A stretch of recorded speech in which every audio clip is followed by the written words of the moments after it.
Praise Lord तुम समस्त को गुड मॉर्निंग आउ प्रभु जीशु ख्रीष्ट नाम समस्त को मोर नमस्कार। समस्त को मु गोटे विषय कहवाकू आउ पढ़ी शुणेवा चाहे।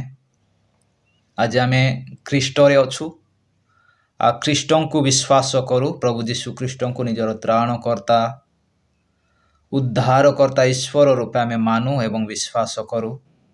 यह आम धार्मिकता एवं यह आम विश्वासर कार्य अटे।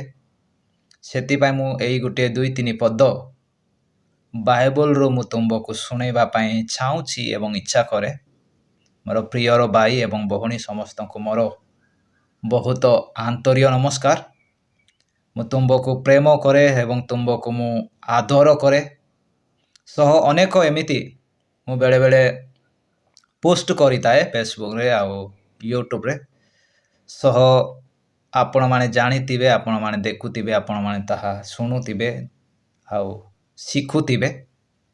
मु तुमको बहुत स्मरण करे प्रार्थना रे एवं प्रभु को निकट रे मु तुम निमंते एवं तुम समस्त निमंते मु प्रभु को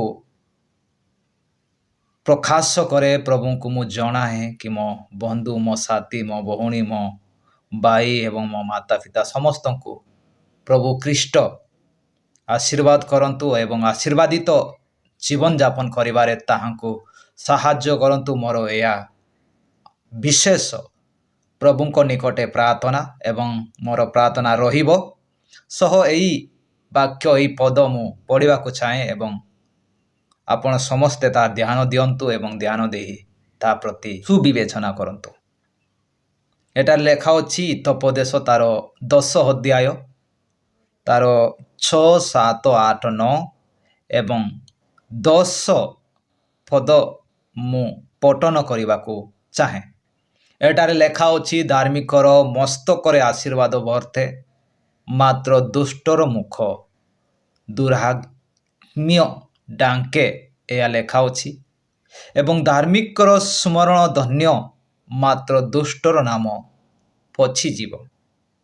तार 8 पदर लेखा अछि जे अंतकरण रे ज्ञानी से आज्ञा ग्रहण करिवो, मात्र अज्ञान भकुआ पतित हेबो।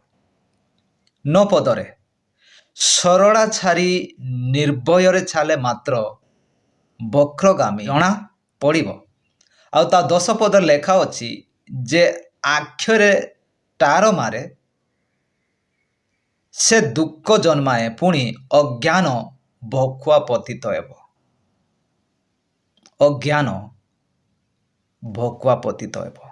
मोर प्रियर विशेष जो यंग बा यूथ अछ, जो माने एबे स्कूल रे UP school, high school, ME school एवं कॉलेज को जाऊ अछ, मु विशेष एई गुटे विषय तुमको जणेबा पई एवं शिखेबा पई चाहू अछि।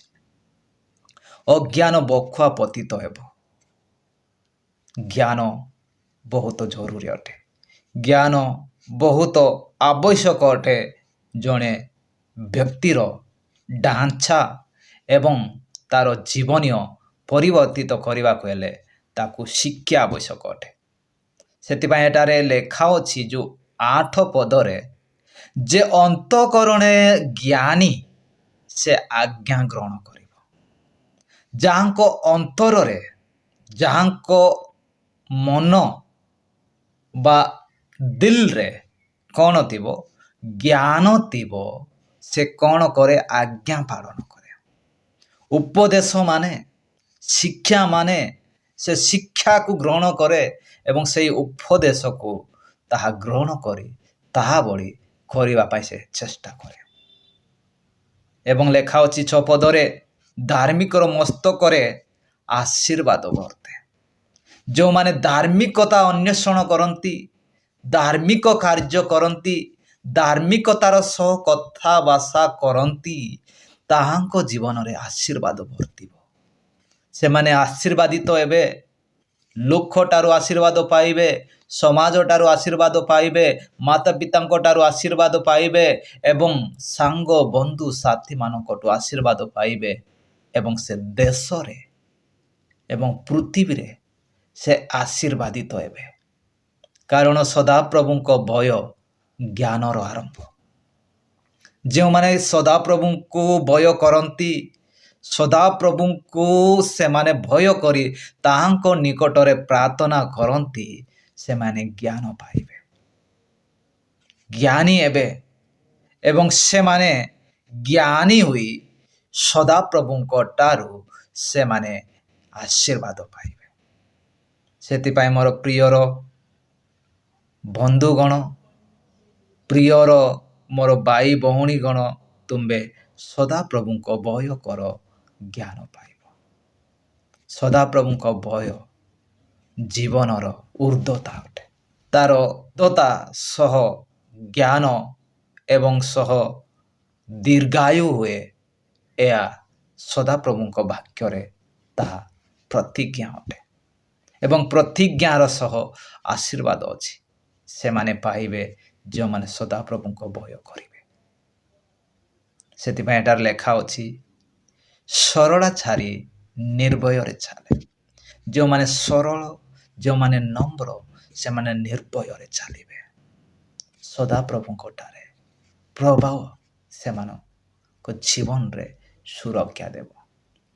ଏହି ବାକ୍ୟ, ଏହି ଶବ୍ଦ, ଏହି ବିଷୟ ଦ୍ୱାରା, ଏହି କଥାଭାଷା ଦ୍ୱାରା ପ୍ରଭୁ ତୁମ୍ଭ ସମସ୍ତଙ୍କୁ ଆଶୀର୍ବାଦ କରନ୍ତୁ। ପ୍ରଭୁ ତୁମ୍ଭ ଜୀବନରେ ଆହୁରି ଅଧିକରୁ ତାହାଙ୍କ ସୁରକ୍ଷା, ତାହାଙ୍କ ଆଶୀର୍ବାଦ ପରିବର୍ତ୍ତେ କରନ୍ତୁ। ଯୀଶୁ ଶାନ୍ତି।